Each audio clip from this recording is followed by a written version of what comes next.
Hello दोस्तों, questions की series में आज देखेंगे जनरल फिजिकल केमिस्ट्री के क्वेश्चन। ठीक है, पहला क्वेश्चन है a molecule has haemoglobin like structure has 1 Fe। It contain 4.6% of iron. The approximate molecular mass निकालना है। ठीक है, अब क्या रहा है, ये कह रहे हैं कि जो 4.6% Fe है वो क्या होगा। देखो 4.6% Fe है, तो ये 4.6% Fe किस में से होगा, 100 में से। यानी कि टोटल जो मॉलिक्यूल है वो क्या है, 100 मॉलिक्यूल है, तो टोटल 100 मॉलिक्यूल में से 4.6% क्या है, Fe है। ठीक है, तो यहाँ पर अगर मैं एक Fe लूँ, यहाँ पे हम मान लेते हैं कि टोटल हमारे पास जो मॉलिक्यूल है उसका वेट 100 है, उसका मास 100 है, और उसमें से 4.6% हमारे पास Fe है। तो एक Fe का अगर मुझे वेट देखना हो तो वो कितना होगा, 100/4.6, 100/4.6 होगा।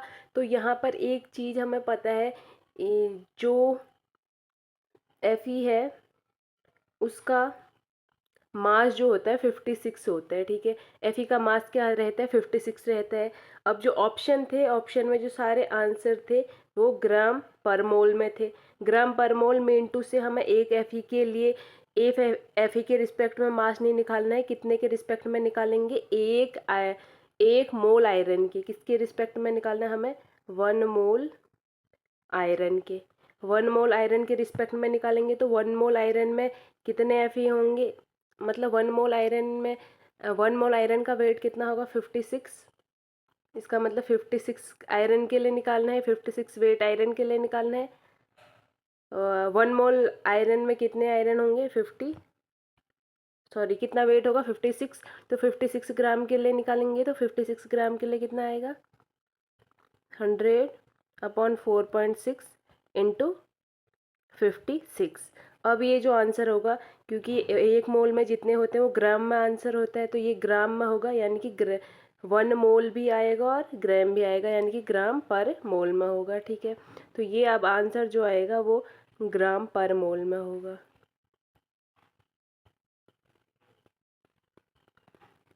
तो आंसर कितना आएगा, आंसर यहाँ पे आता है आपका लगभग 1200 ग्राम पर मोल। ठीक है, तो ये क्वेश्चन कैसे करना है, इजी क्वेश्चन है। ये कह रहे हैं कि 4.6% Fe है, तो हाँ टोटल कितना होगा, 100 होगा, तभी तो 4.6% में दिया है। तो इसलिए हमने टोटल कितना मान लिया, 100। टोटल 100 में से Fe कितना है, 4.6। देन हमने एक Fe के लिए ले लिया, तो एक Fe का कितना हो जाएगा वेट, 100/4.6। फिर हमें एक Fe का न लेके ग्राम पर मोल निकालना है, ग्राम पर मोल में निकालना है। तो इसका मतलब इसके मोल्स का लिया होगा, एक Fe मोल का लिया होगा, तो एक मोल आयरन का जो वेट होता है 56 ग्राम होता है। तो इधर भी हम क्या करेंगे, 56 से मल्टीप्लाई कर देंगे और आंसर निकल के आ जाएगा। अगला क्वेश्चन है number of water molecule in the drop of water if 1 ml of water has 20 drop and A is Avogadro number. ये क्या कह रहे हैं, यहाँ पर एक जो इन्फॉर्मेशन दी है पहले वो नोट कर लेते हैं। ये कह रहे हैं जो 1 ml है, 1 ml में 20 ड्रॉप होंगी और एवोगैड्रो नंबर को इसने रिप्रेजेंट करने को कहा है ए से। ठीक है, और उसके बाद कह रहा है एक ड्रॉप जो होगी उसमें कितने वाटर मॉलिक्यूल होंगे। एक ड्रॉप में वाटर मॉलिक्यूल के नंबर पूछे हैं, नंबर ऑफ वाटर मॉलिक्यूल, यानी कि एक ड्रॉप में जो वाटर है उसके कितने मॉलिक्यूल प्रेजेंट होंगे। तो हमें एक इन्फॉर्मेशन हमें पता रहती है कि जो वाटर होता है उसका मॉलिक्यूलर मास कितना रहता है, 18। ठीक है, अब अगर इस 18 को मैं ग्राम में लूँ, 18 को ग्राम में लूँ, तो 18 ग्राम वाटर में कितने मॉलिक्यूल प्रेजेंट रहते हैं। अगर किसी भी मॉलिक्यूल का जो मॉलिक्यूलर मास है उसको ग्राम में ले लो, तो उस अमाउंट में एवोगैड्रो नंबर के इक्वल मॉलिक्यूल प्रेजेंट रहते हैं। ये तो बहुत बेसिक चीज़ है, ये हम बचपन से सीखते हैं। ठीक है, तो यहाँ पर हमें क्या पता चला कि जो 18 ग्राम वाटर होगा, 18 ग्राम वाटर में कितने मॉलिक्यूल प्रेजेंट होंगे एवोगैड्रो नंबर के इक्वल, जिसको हमें यहाँ पर ए से रिप्रेजेंट करना है, ठीक है। तो ये इन्फॉर्मेशन तो हमें यहाँ से मिल गई। अब क्या करना है, देखो अब हमें एक चीज़ पता है कि जो 1 ml होता है वो ऑलमोस्ट किसके इक्वल होता है, 1 ग्राम के, ठीक है। तो यहाँ से क्या पता चलता है कि जो 18 ml होगा वो किसके इक्वल होगा, 18 ग्राम वाटर के, और 18 ग्राम वाटर किसके इक्वल है, एवोगैड्रो नंबर के, ठीक है। अब मैं इसको 1 ml में ले लूँ तो 1 ml कितने के इक्वल हो जाएगा, A अपॉन 18 ml के, ठीक है। अब हमें निकालना है 20 ड्रॉप्स के लिए। सबसे पहले हम 20 ड्रॉप्स के लिए निकालेंगे, फिर 20 ड्रॉप का निकल गया तो 1 ड्रॉप के लिए इजीली निकाल लेंगे। तो 20 ड्रॉप का हमें पता है कि जो 20 ड्रॉप है, 20 ड्रॉप्स किसके इक्वल दी है, 20 ड्रॉप्स दी है 1 ml के इक्वल। 20 ड्रॉप 1 ml के इक्वल दी है तो इसका मतलब क्या होगा, 20 ड्रॉप इक्वल क्या हो जाएगा, A अपॉन 18। इसका मतलब क्या है कि 20 ड्रॉप्स में 20 जो ड्रॉप्स हैं उनमें कितने मॉलिक्यूल प्रेजेंट है, 20 ड्रॉप्स में प्रेजेंट है A अपॉन 18 मॉलिक्यूल, ठीक है। अब हमें 1 ड्रॉप में निकालना है, 1 ड्रॉप में, तो 1 ड्रॉप में कितने मॉलिक्यूल प्रेजेंट होंगे, 1 ड्रॉप वाटर में प्रेजेंट होंगे 18। इसको 1 में चेंज करना है तो 20 को भी क्या करेंगे, डिवाइड में भेज देंगे, इतने मॉलिक्यूल प्रेजेंट रहेंगे, ठीक है। इतने मॉलिक्यूल प्रेजेंट होंगे। आगे इस वैल्यू को मैं इस तरीके से अगर फर्दर सॉल्व कर लूँ तो ये वैल्यू आ जाएगी 0.05 A अपॉन 18 के। इसका मतलब क्या होगा, इसका मतलब है कि वाटर के एक ड्रॉप में 0.05 A अपॉन 18 मॉलिक्यूल प्रेजेंट होंगे, जहाँ पर A क्या है, एवोगैड्रो नंबर। तो क्वेश्चन कैसे सॉल्व करना है समझ आ गया होगा। कुछ नहीं करना है, हमें ये पता है कि मतलब एवोगैड्रो से रिलेशन निकालना है। हमें पता है 18 ग्राम अगर वाटर होगा तो वो एवोगैड्रो नंबर के इक्वल होगा, और 18 ग्राम वाटर एवोगैड्रो नंबर के इक्वल होगा, तो 18 ml वाटर भी एवोगैड्रो नंबर के इक्वल होगा। तो 18 ml वाटर भी अगर एवोगैड्रो नंबर के इक्वल है तो यहाँ से 1 ml के लिए निकाल देंगे। 1 ml किसके इक्वल हो जाएगा, A अपॉन 18 मॉलिक्यूल के, और जो 1 ml है उसी में कितने हैं, 20 ड्रॉप्स है, यानी कि 20 ड्रॉप भी कितने किसके इक्वल हो जाएगी, A अपॉन 18 के इक्वल हो जाएगी। और अगर हमें 1 ड्रॉप के लिए निकालना है तो फिर 20 भी कहाँ आ जाएगा, डिवाइड में आ जाएगा। तो 1 ड्रॉप में कितने मॉलिक्यूल होंगे, A upon 18 into 20 molecules present होंगे। अगला क्वेश्चन है, an organic compound containing carbon and hydrogen has 92.3% of carbon, it's empirical formula. Empirical formula पूछ रहा है, और कार्बन और हाइड्रोजन इस कंपाउंड में है कह रहा है, ठीक है। कार्बन का अमाउंट दिया है हमें 92.3%। इसका मतलब हाइड्रोजन कितना होगा, रिमेनिंग जितना भी होगा हाइड्रोजन ही होगा, यानी कि 7.7% हमारे पास हाइड्रोजन प्रेजेंट रहेगा। अब एम्पेरिकल फार्मूला निकालने के लिए सबसे पहले क्या करते हैं, ये जो भी अमाउंट दिया है इन अमाउंट्स को, इस अमाउंट को डिवाइड करते हैं इसके जो एटॉमिक वेट होता है उससे, ठीक है। एटॉमिक वेट से डिवाइड करेंगे, इसका मतलब कार्बन का जो अमाउंट दिया है उसको डिवाइड करेंगे 12 से, और जो हाइड्रोजन का अमाउंट दिया है उसको डिवाइड करेंगे 1 से। देन यहाँ पे जो आंसर है वो तो 7.7 ही आएगा। इधर इसको अभी ऐसे ही रहने देते हैं। अब क्या करना पड़ता है, एम्पेरिकल फार्मूले के लिए जो छोटी वैल्यू होती है उससे दोनों को डिवाइड करना पड़ता है। तो छोटी वैल्यू क्या है, 7.7, तो 7.7 को 7.7 से डिवाइड करेंगे। इधर 92.3 अपॉन 12 को भी 7.7 से डिवाइड करेंगे। तो यहाँ पे जो आंसर आता है वो ऑलमोस्ट दोनों का क्या आएगा, 1 1 के। इसका मतलब जो एम्पेरिकल फार्मूला होगा वो क्या रहेगा, CH। ठीक है। एम्पिरिकल फार्मूला कैसे निकालते हैं, ये हम बहुत पहले से सीखते आ रहे हैं, बहुत इजी होता है। जो भी अमाउंट दिया होगा उसको पहले जिस भी एटम के लिए दिया है उसके एटॉमिक वेट से डिवाइड कर लेंगे, देन जो भी वैल्यूज़ आएंगी उसमें जो सबसे छोटी वैल्यू होगी उससे सबको डिवाइड कर लेंगे, उसके बाद एम्पिरिकल फार्मूला निकल जाता है। अगला क्वेश्चन है 6.02 into 10⁻20 molecule of urea are present in 100 ml of its solution, the concentration of urea solution is. देखो क्या कह रहे हैं, कंसंट्रेशन पूछ रहा है। कंसंट्रेशन यानी कि सी जो कि इसके इक्वल होता है, मोलरिटी के इक्वल होता है, ये पूछ रहा है।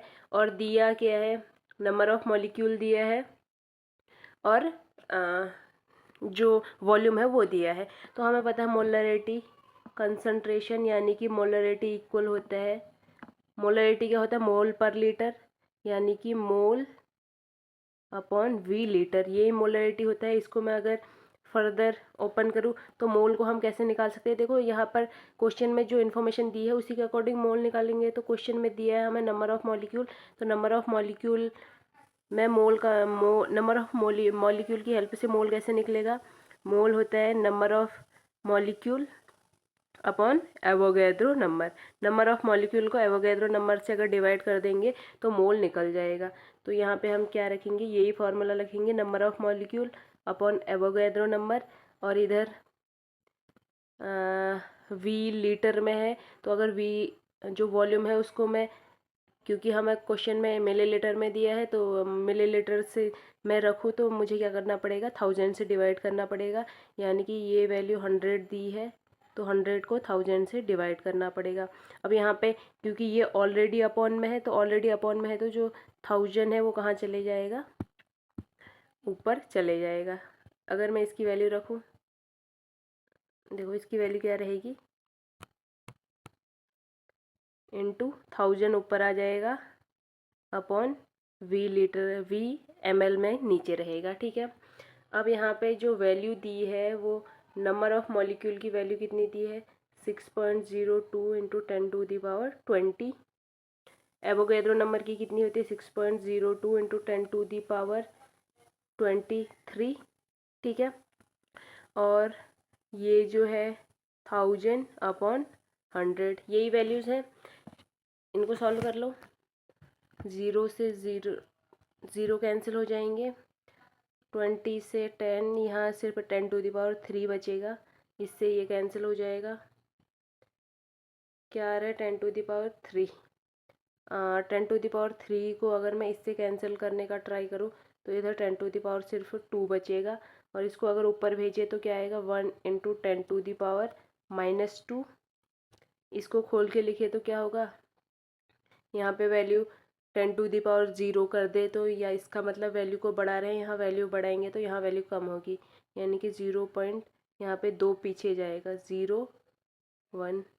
ठीक है। ये क्या आएगा, कंसंट्रेशन आएगा, जो कि केस में आता है जिसको हम मोलर m से रिप्रेजेंट करते हैं। ठीक है। तो इसका कंसंट्रेशन क्या रहेगा, 0.01 m। The pKa value of the following salt of aspartic acid are indicated below. The predominant species that would exist pH 5 is, ये कह रहे हैं नीचे एस्पार्टिक एसिड दिया है उसके लिए पीके की जो वैल्यूज़ है वो दे रखी है, और ये पूछ रहे हैं कि pH 5 पर, pH 5 यानी कि एसिडिक मीडियम पर कौन सा स्ट्रक्चर प्रीडोमिनेंट होगा। ठीक है। तो यहाँ पे देख लेते हैं, अगर मैं इन दोनों की बात करूँ, यहाँ पे जो COOH है और COOH, इनकी जो pKa वैल्यू है वो कम है। इनकी जो pKa वैल्यू है वो क्या है, pKa वैल्यू कम है। इसका मतलब ये क्या है, मोर एसिडिक है, मोर एसिडिक। देखो pKa वैल्यू कम होती है तो एसिडिटी ज़्यादा होती है। अगर मैं एसिडिटी की बात करूँ,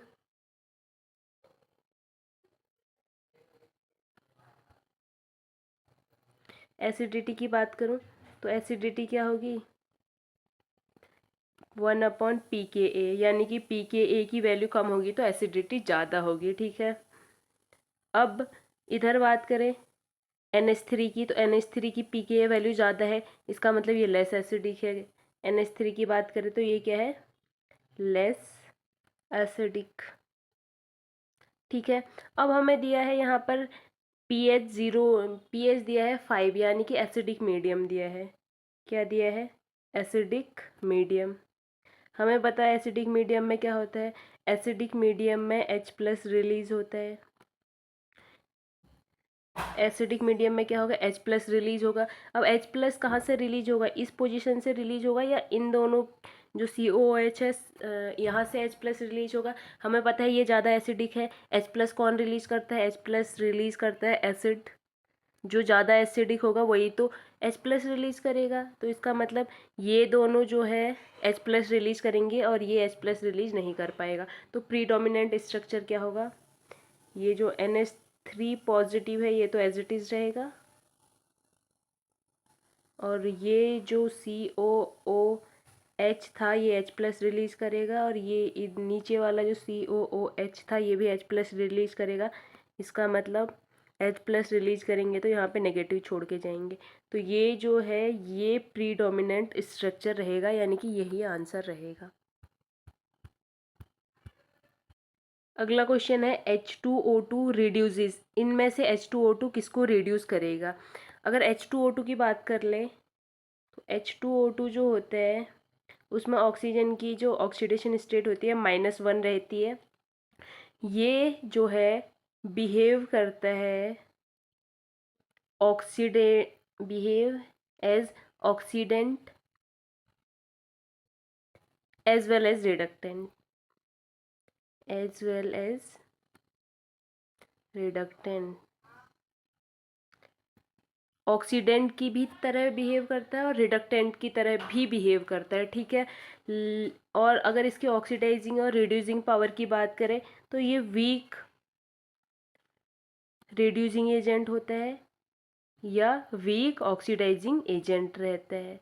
अब यहाँ पे रिडक्शन की बात करते हैं तो यही लिखते हैं, रिड्यूसिंग एजेंट भी वीक ही होता है और ऑक्सीडाइजिंग एजेंट भी वीक ही होता है, क्योंकि दोनों की तरह बिहेव करता है तो लगभग बीच का ही रहता है। तो इतना अच्छा रिड्यूसिंग एजेंट भी नहीं होता है, इतना अच्छा ऑक्सीडाइजिंग एजेंट भी नहीं होता है, कुल मिलाकर वीक रिड्यूसिंग एजेंट होता है। ठीक है,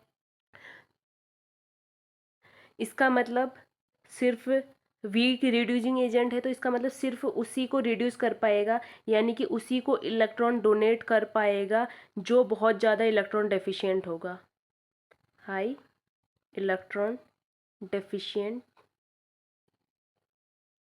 स्पीसीज। जो हाई इलेक्ट्रॉन डेफिशिएंट होगा उसी को इलेक्ट्रॉन डोनेट कर पाएगा, उसी को रिड्यूस कर पाएगा। ठीक है, जो ऑलरेडी लेने को तैयार होगा उसी को दे पाएगा, ज़बरदस्ती किसी को रिड्यूस नहीं करेगा। तो इतना तो ध्यान रखना, जो बहुत ज़्यादा इलेक्ट्रॉन डेफिशिएंट है उसी को ये रिड्यूस कर पाएगा, क्योंकि ये वीक रिड्यूसिंग एजेंट रहता है। जो खुद से तैयार होता है रिड्यूस करने के लिए कि आ मुझे रिड्यूस कर, सिर्फ उसी को रिड्यूस कर पाएगा, बाकी ज़बरदस्ती किसी को जाके रिड्यूस नहीं कर सकते, क्योंकि अच्छा खासा रिड्यूसिंग एजेंट ये नहीं है। इस बात को ध्यान रखना। सेम ऑक्सीडाइजिंग एजेंट के केस में भी होता है, ऑक्सीडाइजिंग एजेंट फिर भी ठीक ठाक है, लेकिन रिड्यूसिंग एजेंट तो वीक ही रहता है। तो यहाँ पे ऑक्सीडेशन स्टेट देख लेते हैं सबकी। अगर मैं इधर आयरन की बात करूँ तो आयरन +3 ऑक्सीडेशन स्टेट में है। पोटेशियम की बात करूँ तो इधर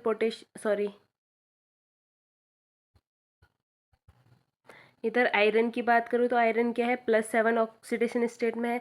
सीरियम की बात करें तो ये क्या है, ये है आपका +4 ऑक्सीडाइजिंग एजेंट ऑक्सीडेशन स्टेट में, और जो सल्फ़र है वो है +4 में। ठीक है, अब सल्फ़र +6 में जा सकता है। सीरियम की बात करें तो ये इसकी मैक्सिमम ऑक्सीडेशन स्टेट ही +4 रहती है। आयोडीन की +7 रहती है मैक्सिमम ऑक्सीडेशन स्टेट। आयरन की बात करें तो +5 तक भी चले जाता है। ठीक है, तो इसका मतलब मैक्सिमम ऑक्सीडेशन स्टेट में कौन कौन है, देखो 7 जो आयरन है उस आयोडीन है, आयोडीन +7 ऑक्सीडेशन स्टेट में इसकी मैक्सिमम रहती है और +7 ऑक्सीडेशन स्टेट में ही है। सीडीएम की बात करें तो ये +4 में ही है और +4 ही इसकी मैक्सिमम ऑक्सीडेशन स्टेट रहती है, यानी कि ये मैक्सिमम ऑक्सीडेशन स्टेट वाले हैं, इन दोनों को H2O2 रिड्यूस कर लेगा। अब और ये मैक्सिमम ऑक्सीडेशन स्टेट में नहीं है तो इन दोनों को नहीं कर पाएगा। ये बहुत ज़्यादा इलेक्ट्रॉन डेफिशिएंट है तो ये खुद रिड्यूस होने को तैयार है, तो H2O2 इनको रिड्यूस कर देता है। अगला क्वेश्चन है, which of the following will not be oxidised by O3, इनमें से कौन O3 के द्वारा ऑक्सीडाइज नहीं हो सकता है। ठीक है, तो इसमें क्या देखना है हमें कि किसका ऑक्सीडेशन नहीं हो सकता है। ऑक्सीडेशन का मतलब क्या है, ऑक्सीडेशन का मतलब है ऑक्सीडेशन स्टेट इंक्रीज। ठीक है, तो इनकी सबसे पहले ऑक्सीडेशन स्टेट चेक कर लेते हैं। यहाँ पे आयोडीन की ऑक्सीडेशन स्टेट -1 है, मैग्नीज की ऑक्सीडेशन स्टेट +7 है, इधर मैग्नीज की +6 है, और इधर जो आयरन है ये FeSO4 है। ये क्या है, FeSO4, तो FeSO4 में Fe की कितनी रहेगी, +2, क्योंकि SO4 2- होता है। और सल्फ़र की भी देख लेते हैं, सल्फ़र की यहाँ पे रहेगी 6। ठीक है, क्योंकि ऑक्सीजन क्या रहता है, -2 रहता है, और आयरन से 2 ले लेगा तो -8 का क्या हो जाएगा, 6 में पहुँच जाएगा। अब यहाँ पे देखने वाली बात क्या है, देखो यहाँ पे तो आयरन जो है +2 ऑक्सीडेशन स्टेट में है, ये तो और ऑक्सीडाइज इसके होन अगर इसको ऑक्सीडाइज किया जा सके तो ये ऑक्सीडाइज हो सकता है, यानी कि +2 से +3 में जा सकता है। इधर मैग्नीज +6 में है, तो मैग्नीज की मैक्सिमम ऑक्सीडेशन स्टेट +7 होती है, तो इसका मतलब ये भी +7 में जा सकता है। आयरन की बात करें तो आयरन ये -1 से +7 तक ऑक्सीडेशन स्टेट में लाई कर सकता है, तो ये +7 तक जा सकता है, तो इसका ऑक्सीडेशन हो सकता है। लेकिन मैग्नीज यहाँ पर ऑलरेडी KMnO4 में जो मैग्नीज है ऑलरेडी +7 ऑक्सीडेशन स्टेट में है, इसकी मैक्सिमम ऑक्सीडेशन स्टेट भी +7 ही रहती है। अब इसको फर्दर कुछ भी लाओ तुम, कितना ही अच्छा ऑक्सीडाइजिंग एजेंट लाओ, इसको तुम फर्दर ऑक्सीडाइज नहीं कर पाओगे। ठीक है, इसको फर्दर ऑक्सीडाइज नहीं कर पाएंगे, तो इसका मतलब यही हमारा आंसर रहेगा। क्यों, क्योंकि ये अपनी मैक्सिमम ऑक्सीडेशन स्टेट में है, तो इसको कैसे ऑक्सीडाइज अप कर सकते हैं। अगला क्वेश्चन है, if 1.5 gram of H2C2O4.2H2O were heated to drive off the water of hydration, how much anhydrous H2C2O4 would remain, कितना एनहाइड्रस H2C2O4 रिमेन रहेगा कह रहे। तो क्या कह रहे हैं क्वेश्चन देखो, H2C2O4.2H2O है कह रहे हैं। जब इसको हीट कर दिया गया है तो ये खुद ही कह रहा है कि एनहाइड्रस H2C2O4 बच गया है, यानी कि वाटर मॉलिक्यूल रिलीज हो चुके हैं। तो यहाँ पे क्या होगा, H2C2O4 प्लस वाटर रिलीज हो गए हैं। कितने हैं वाटर, 2 वाटर मॉलिक्यूल यहाँ से रिलीज हो गए हैं। ठीक है, अब अगर मैं यहाँ पे बात करूँ तो हमें पता है कि इसका जो 1 मोल होगा वो 1 मोल प्रोडक्ट का फॉर्मेशन करेगा। 1 मोल रिएक्टेंट हमारा 1 मोल प्रोडक्ट का फॉर्मेशन कर रहा है, तो 1 मोल H2C2O4.2H2 1 मोल H2C2O2 बनाएगा, और 1 मोल H2O बनाएगा। ठीक है, तो ये यहाँ पे यही कॉन्सेप्ट लगता है कि 1 मोल जो रिएक्टेंट होता है 1 मोल प्रोडक्ट का फॉर्मेशन करता है। तो अब 1 मोल इसके 1 मोल का वेट कितना होगा, जितना भी इसका मॉलिक्यूलर वेट होगा उसको हम किस में ले लेंगे, ग्राम में। तो इसका मॉलिक्यूलर वेट 126 आ रहा है। अब 126 इसका मॉलिक्यूलर वेट है। अब क्योंकि ये 1 मोल है तो मोल के अमाउंट में जितना भी वेट होता है उसको हम ग्राम के इक्वल ले लेते हैं। यहाँ इसका कितना होगा, देखो 1 मोल का फॉर्मेशन कर रहा है, तो 126 ग्राम इसके भी 1 मोल का फॉर्मेशन करेगा, यानी कि इसका जितना मॉलिक्यूलर वेट होगा उसको हम ग्राम में ले लेंगे। तो इसका मॉलिक्यूलर वेट कितना रहता है, 90। तो हम क्या कहेंगे कि 126 ग्राम रिएक्टेंट 90 ग्राम प्रोडक्ट का फॉर्मेशन कर रहा है। अब इसको अगर मैं 1 ग्राम ले लूँ, 1 ग्राम रिएक्टेंट कितना बनाएगा, 1 ग्राम रिएक्टेंट बनाएगा 90/126। सिंपल सा कॉन्सेप्ट है, इतना ग्राम बनाएगा। अब हमें कितने का लेना है, हमें लेना है 1.5 ग्राम रिएक्टेंट। तो 1.5 ग्राम रिएक्टेंट कितने का बनाएगा, 1.5 ग्राम रिएक्टेंट की बात करें तो ये बनाएगा 90/126 × 1.5 ग्राम। अब इसको फर्दर सॉल्व करेंगे तो आंसर आएगा 1.07 ग्राम, यानी कि 1.5 ग्राम रिएक्टेंट 1.07 ग्राम प्रोडक्ट का फॉर्मेशन कर रहा है। कौन सा प्रोडक्ट? Anhydrous H2C2O4। कैसे करना है, हमें ये कॉन्सेप्ट पता होना चाहिए। मतलब ये हमेशा यही हो रहता है कि 1 मोल रिएक्टेंट हमेशा 1 मोल प्रोडक्ट बनाएगा। तो 1 मोल रिएक्टेंट में 126 ग्राम है और 1 मोल जो प्रोडक्ट आ रहा है उसमें सिर्फ 90 ग्राम है। तो हम यहाँ देखेंगे कि 1 ग्राम कितना बनाएगा। ये जो वैल्यू होती है इधर डिवाइड में चले जाती है तो 1 के रिस्पेक्ट में वैल्यू आ जाती है। तो 1 ग्राम कितना बनाएगा? 90/126। तो 1.5 के लिए निकालना है तो 1.5 से इधर मल्टीप्लाई कर देंगे। अगला क्वेश्चन है, when 1 × 10⁻⁻5 gram of a fatty acid, जिसका मॉलिक्यूलर वेट दे रखा है, was placed on water as a surface film. इस ये क्या कह रहा है कि वाटर के सरफेस पे ये आ जाता है। A monolayer of area 100 centimetre square was formed on comparison the cross section area in angstrom square of the acid molecule is.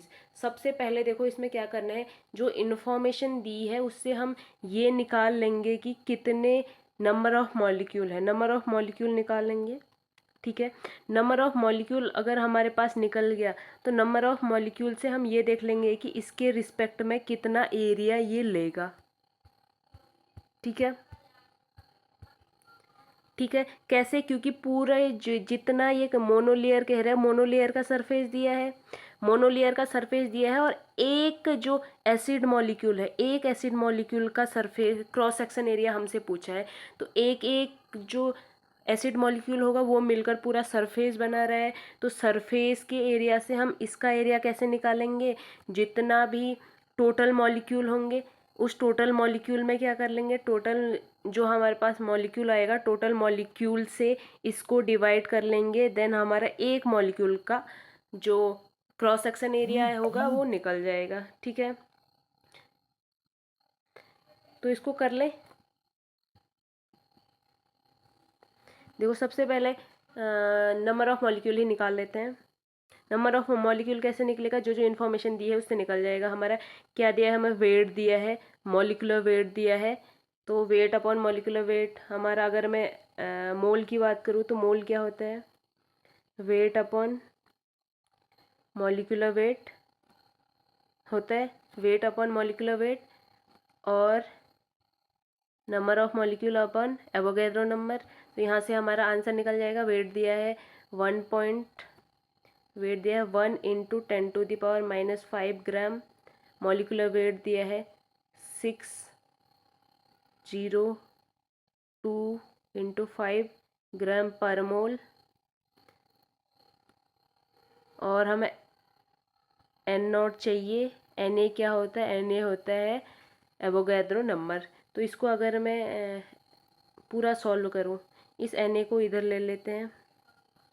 इस Na को अगर इधर लेंगे तो Na किस में आ जाएगा? इधर मल्टीप्लाई में आ जाएगा। 6.02 × 10⁻23। ये किसके इक्वल हो जाएगा? Na मॉलिक्यूल के। तो इसको अगर सॉल्व करेंगे तो इसका जो आंसर है वो ऑलमोस्ट आ रहा है 10⁻16 के, ठीक है। तो कितने मॉलिक्यूल है? नंबर ऑफ मॉलिक्यूल की बात करें N0 की, नंबर ऑफ मॉलिक्यूल N0 की बात करें तो जो फैटी एसिड है उसके 10⁻16 मॉलिक्यूल प्रेजेंट हैं। अब हमें एरिया देखना है। एरिया के लिए क्या इन्फॉर्मेशन दी है?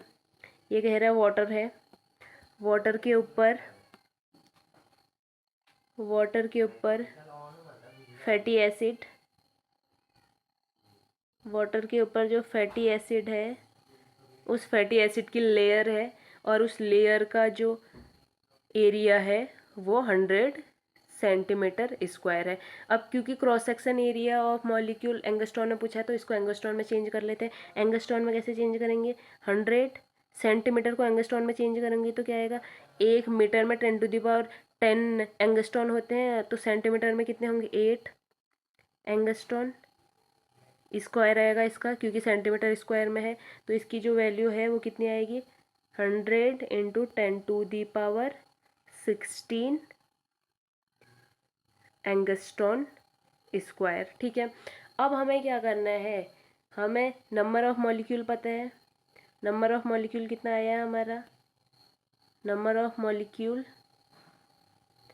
10⁻16 आए हैं। इसका मतलब क्या है, दैट इज 10⁻6 मॉलिक्यूल। देखो ये टोटल नंबर ऑफ, ये जो टोटल नंबर ऑफ मॉलिक्यूल है ये हमने निकाले, ये कितने आए हैं 10⁻16। ठीक है, और इनने कितना एरिया कितना एरिया कवर कर रखा है, वो एरिया एंगस्ट्रॉन में निकाला तो कितना आया 100 × 10⁻16। तो हम क्या कहेंगे कि 10⁻16 molecule have 10⁸ angstrom square wall area. Angstrom square area कितना कितना एरिया कवर किया है, 10⁻16 मॉलिक्यूल ने 10⁸ एंगस्ट्रॉन स्क्वायर का एरिया कवर किया है। ठीक है, तो क्या एरिया कवर किया है, 10⁻16 मॉलिक्यूल ने कवर किया है 10⁸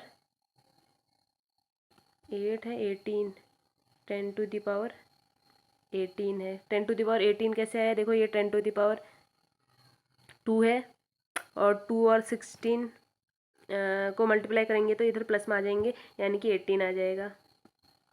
तो 10⁸16 मॉलिक्यूल ने कितना एरिया कवर किया है, 10⁸18 कवर किया है। तो एक मॉलिक्यूल कितना करेगा, एक मॉलिक्यूल ही तो पूछ रहे हैं, तो एक मॉलिक्यूल कवर करेगा 10⁸18 अपॉन 16, 10⁸16।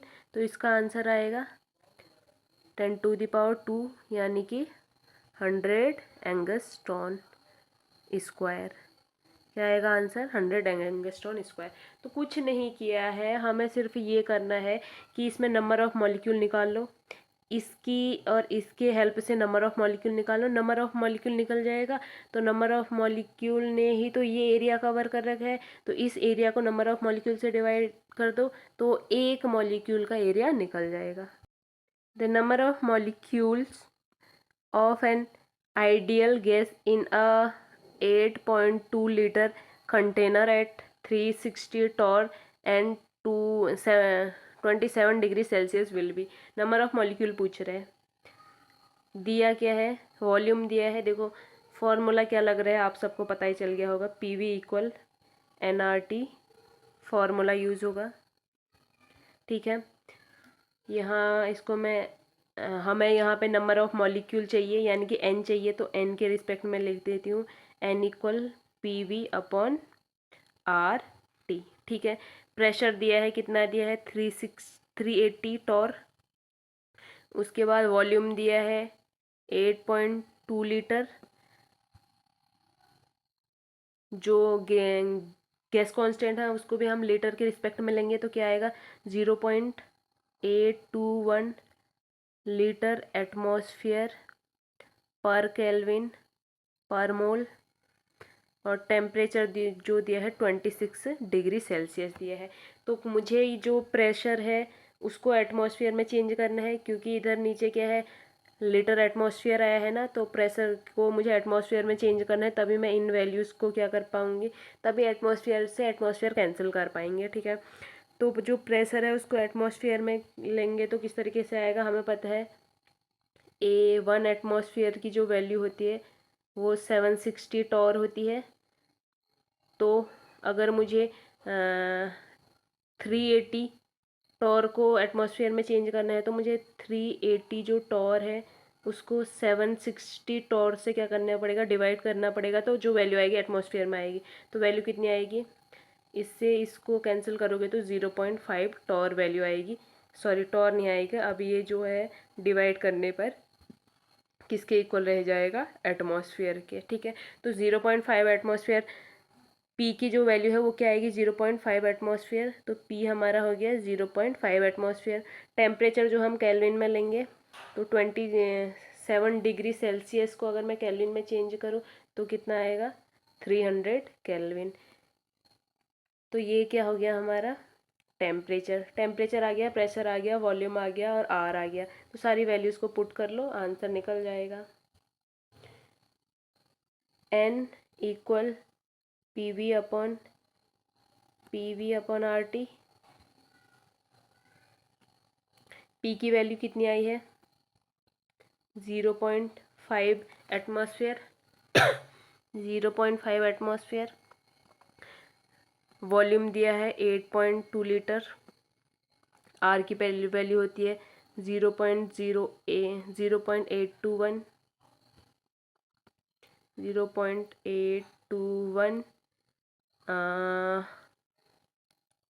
लीटर एटमॉस्फेयर पर केल्विन पर मोल। और जो टेम्परेचर है वो आया है 300 केल्विन। केल्विन से केल्विन इन्वर्स कैंसिल हो जाएगा, एटमॉस्फेयर से एटमॉस्फेयर कैंसिल हो जाएगा, और लीटर से लीटर कैंसिल हो जाएगा। आंसर आएगा मोल में। ठीक है, number of molecule N equal कितने मोल होंगे? कितने मॉलिक्यूल आने वाले हैं इस सबको देखो। इस कितने मोल होंगे यहाँ से? 0.5 इंटू 10⁻² अपॉन 0.821 इंटू 300। इतने क्या होंगे? मोल। लेकिन मुझे क्या मोल चाहिए? नहीं, मुझे चाहिए मॉलिक्यूल। तो मॉलिक्यूल जो मोल है उसको मॉलिक्यूल से में कन्वर्ट करने के लिए हम क्या कर देंगे? जो जितने भी मोल आए हैं उसको एवोगैड्रो नंबर से क्या कर देंगे? मल्टीप्लाई कर देंगे। तो वो किसके इक्वल हो जाएगा? नंबर ऑफ मॉलिक्यूल के। क्योंकि किसी भी, देखो ध्यान दो, किसी भी जो नंबर ऑफ मॉलिक्यूल है उसको मोल में कन्वर्ट करने के लिए एवोगैड्रो नंबर से डिवाइड करते हैं। तो मोल को मॉलिक्यूल में कन्वर्ट करने के लिए हमें पता है ना, मोल निकालने के लिए हम जो मॉलिक्यूल होते हैं उसको, मोल निकालने के लिए जो मॉलिक्यूल होते हैं उसको एवोगैड्रो नंबर से डिवाइड करते हैं। तो अगर मुझे नंबर ऑफ मॉलिक्यूल चाहिए तो नंबर ऑफ मॉलिक्यूल के लिए मैं क्या करूँगी? मोल को एवोगैड्रो नंबर से मल्टीप्लाई कर दूंगी। तो यहाँ पे तो जो ये n होता है ये मोल होता है ना, ये जो n होता है ये क्या रहता है? मोल होता है। तो ये n अगर मोल होता है तो यहाँ से तो मुझे मोल मिलेगा।